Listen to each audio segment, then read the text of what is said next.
오늘은 올해 1월 달에 제가 경험했던 주식 손실에 대한 이야기를 해보려고 하는데요. 사실 이건 제 아내도 모르는 이야기인데 이 영상을 보게 된다면 이제 알게 되겠네요.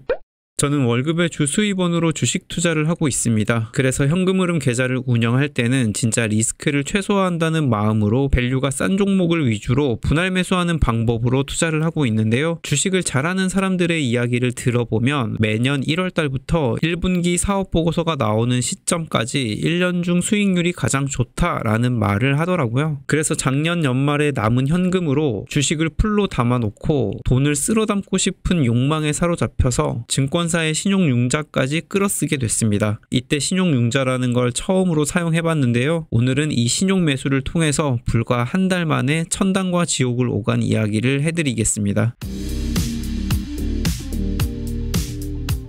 증권사에서 돈을 빌려 투자하는 신용융자는 레버리지를 통해 큰 수익을 얻을 수 있는 반면 손실이 나면 걷잡을 수 없을 만큼 커지고 잘못하면 계좌가 깡통을 찰 수 있을 만큼 위험하기도 합니다. 아무튼 이렇게 연말에 신용융자까지 끌어서 풀 세팅을 해둔 저의 주식들이 운이 좋게도 1월달 초에 주가가 쭉쭉 올라가면서 달콤한 수익을 줬는데요. 지금 보여드리는 이 계좌에서만 1월부터 1월 14일까지 불과 14일 만에 565만원이 넘는 수익금을 챙길 수 있었습니다. 이때 제가 어떤 생각을 했냐면 와 이거다. 이거면 한 달에 1000만원도 벌 수 있겠다. 주력 종목은 현금으로 다 담아놓고 현금 흐름을 만들 목적의 종목은 신용매수로 플레이하면 되겠다 라는 망상에 사로잡히게 됩니다. 그리고 나서 더 큰 수익을 상상하며 신용융자를 더 크게 쓰게 됐는데 결과는 어땠을까요? 15일부터 31일까지 정확히 17일 만에 마이너스 698만원의 손실을 보게 됩니다. 와 미쳤죠? 다시 복귀를 해봐도 정말 장난 아니네요. 결과적으로 133만원의 손실을 보게 된 거지만 저는 1월 31일에 마지막 남은 신용매수 종목을 손절치면서 신용융자의 무서움을 몸으로 경험하게 된 겁니다. 일단 신용융자를 쓰게 되면 실제 내가 갖고 있는 돈이 얼마 없더라도 주식을 진짜 많이 살 수가 있는데 이 신용으로 주식을 매수하다 보면 신용융자로 빌리는 돈이 마치 사이버 머니처럼 느껴지는데요. 없는 현금으로 주식을 매수할 때는 분할 매수로 조금씩 아껴가면서 샀다면 수억 원어치 주식을 더 살 수 있다 보니까 한 번에 매수할 때 크게 하게 되더라고요. 그리고 이미 14일 동안 565만원의 수익이 났기 때문에 이만큼의 손실을 본다고 하더라도 내 계좌는 손해가 아니다 라는 생각이 드니까 더 과감해지기도 했고요. 이때는 딱 이런 생각이 들었습니다. 잘 되면 대박, 안 되면 쪽박. 그치만 아까 보여드렸던 것처럼 제 운은 그리 오래가지 못했고 565만원을 벌고 698만원을 토해냈죠. 제가 이걸 말씀드리는 이유는 그때 저의 상황을 복귀해보면서 다시는 신용융자를 쓰지 말아야지 라고 다짐도 하고 저와 같은 생각으로 실수하시는 분들이 없었으면 하는 바람에서 영상으로 남기고 있습니다. 저는 다행히도 2월달과 3월달에 수익을 내면서 손실은 다 복구를 했고 소박하지만 용돈을 쓸 만큼의 수익도 꾸준히 내고 있습니다. 저는 신용융자로 손실을 봤지만 이것으로 돈을 더 많이 버는 사람들도 분명 있는데요. 이런 분들은 자신만의 원칙과 계획을 갖고 계좌를 운영하는 주식 경험이 풍부한 사람일 겁니다. 그러니 자신이 주식 초보자라면 무턱대고 증권사의 신용은 쓰지 않았으면 좋겠습니다.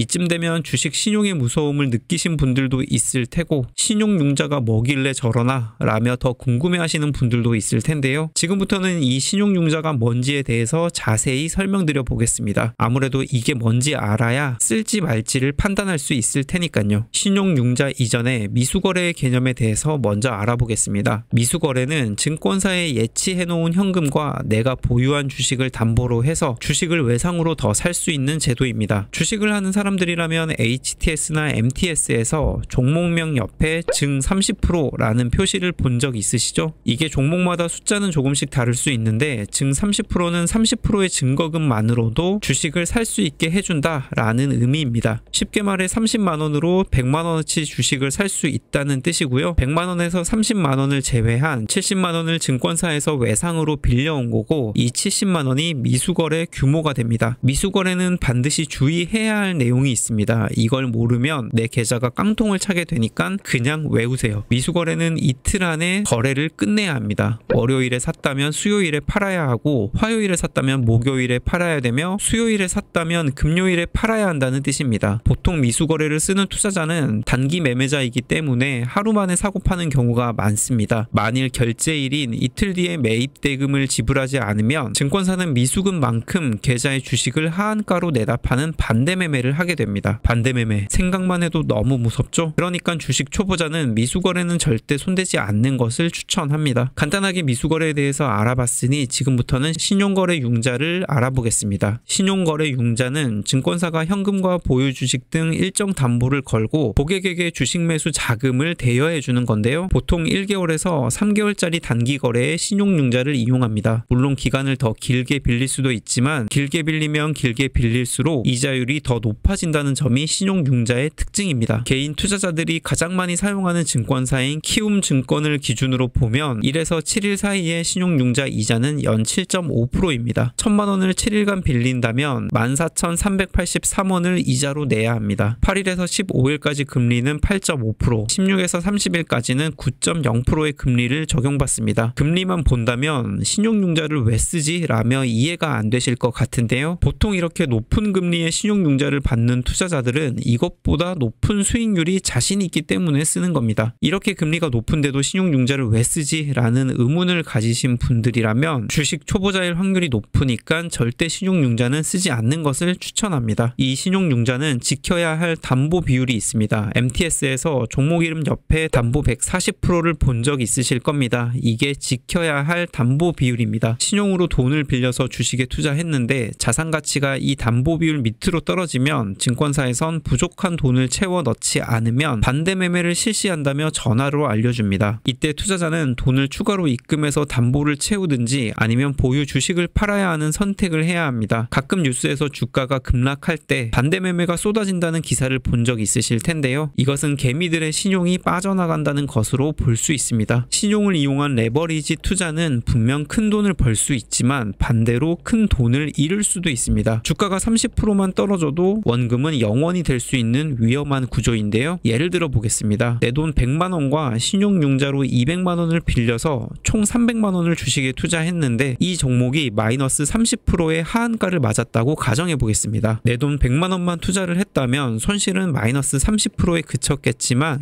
신용융자까지 해서 300만원을 투자했기 때문에 손실은 90만원으로 커졌습니다. 이때 신용을 갚고 나면 손실금 90만원을 제외한 10만원만 남게 됩니다. 더 위험한 건 담보 유지 비율을 지키지 못해 주식이 반대매매 당하는 경우입니다. 이때는 내가 보유하고 있는 주식이 거의 하한가에 체결돼 헐값에 매도당할 수도 있고 실제 부족한 금액보다 더 많은 주식이 팔려 나갈 수도 있습니다. 증권사는 해당 종목의 전일 종가 기준 하한가 수준에서 시작 전 매도 물량을 내놓기 때문에 무조건 손실이 날 수밖에 없습니다. 하한가에 결제되는 경우는 많지 않지만 주가가 급락하는 장에서는 15에서 20% 정도 낮은 가격의 거래가 체결될 가능성이 높습니다. 오늘은 이렇게 신용 매매로 손실을 입은 저의 경험과 신용융자에 대해서 자세히 알아봤는데요. 저처럼 마음을 다스리지 못하는 분들은 신용융자를 이용한 레버리지는 하지 않는 게 좋습니다. 투자에 대한 경험이 쌓이기 전까지는 본인 돈으로 경험치를 쌓고 처음부터 큰 욕심을 내지 마세요. 욕심을 부리게 되면 결국 제가 경험했던 것처럼 수익은 작고 손실은 더 크게 될 테니까요. 결국 투자의 성과는 본인의 몫이라는 것을 뼈에 새기고 항상 성투하시기를 응원하겠습니다. 오늘 영상이 도움이 되셨다면 구독과 좋아요, 알람 설정해주시고 다음 영상도 기대해주세요. 영상을 끝까지 시청해주셔서 감사합니다.